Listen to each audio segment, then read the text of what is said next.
आज का जो समय चल रहा है भारत में, वो हिंदू राष्ट्र बनाने पर जोर दे रही है पब्लिक। इन भाई की बातों को गौर से सुनो और बताइए कि हिंदू राष्ट्र किस तरीके का होना चाहिए हमारे देश में, जो सबके हित में हो। अगर तुम एक हिंदू हो और तुम्हारा सपना भी हिंदू राष्ट्र बनाने का है, तो ये सपना ज्यादा दिन नहीं चलेगा, कभी भी टूट सकता है। अभी धीरेन्द्र शास्त्री जी ने एक पद यात्रा निकाली जिसका मोटिव था हिंदू राष्ट्र बनाना, लेकिन उस यात्रा का हजारों लोगों ने विद्रोह किया। क्यों विद्रोह किया? क्योंकि उनके मन में ईर्ष्या है, उनके मन में दुख है, उनके मन में गुस्सा है। और वो गुस्सा है हमारे पूर्वजों की वजह से, जो हमने इतिहास में हरकतें की थी उनके साथ। उनके गले में हांडी बांध देना, उनके पीछे झाड़ू बांध देना। किस इंसान में गुस्सा नहीं होगा? अगर इस देश को एक हिंदू राष्ट्र बनाना है और इस देश को एक सुपर पावर बनाना है, तो सबसे पहले इस देश से जातिवाद को खत्म करना होगा। और हिंदू राष्ट्र का मतलब बिल्कुल भी ये मत फैलाओ कि हिंदू राष्ट्र का मतलब सिर्फ हिंदू इस देश में रहेंगे। इस देश में उन मुसलमानों का भी उतना ही हक है जिनके बाप दादाओं ने इस देश को आजाद कराने में अपनी शहादत दी थी। इस देश में उन सिखों का भी उतना ही हक है जिनके गुरुओं ने हिंदुओं को बचाने के लिए अपनी शहादत दी थी। और इस देश में उन बौद्धों का भी इतना ही हक है जितना हम लोगों का है। इस देश में हर एक धर्म अगर खुशी खुशी रहेगा, अगर खुशहाली के साथ रहेगा, तो इस देश में हर एक धर्म का स्वागत है। हमको यही सिखाया जाता है। अगर कोई हमारा दुश्मन भी हमारे सामने आता है, हमारे घर में आता है, तो हम उससे भी हाथ जोड़कर मिलते हैं, अपने मन से दुख, ईर्ष्या, गुस्से को हटा के।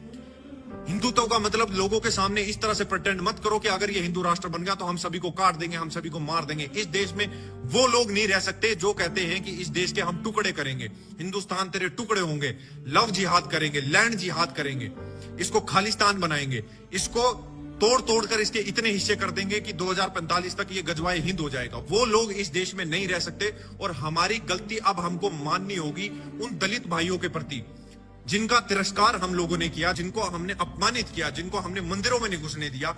उन लोगों को अब हमको गले से लगा लगा कर उनसे माफी मांगनी है कि हमसे गलती होगी, हमको माफ कर दो। शुरुआत मैं करता हूं, मैं अपने पूरे दलित समाज से माफी मांगता हूं, क्योंकि मानते हैं हमारे लोगों ने गलतियां की।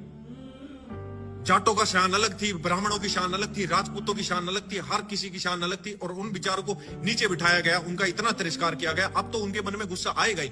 और एक बात मैं आज भी क्लियर कर देता हूं, धर्म से पहले हम लोगों के लिए देश आना चाहिए। और ये देश संविधान की ताकत से चलेगा। सबसे पहले देश है, उसके बाद कोई भी धर्म है।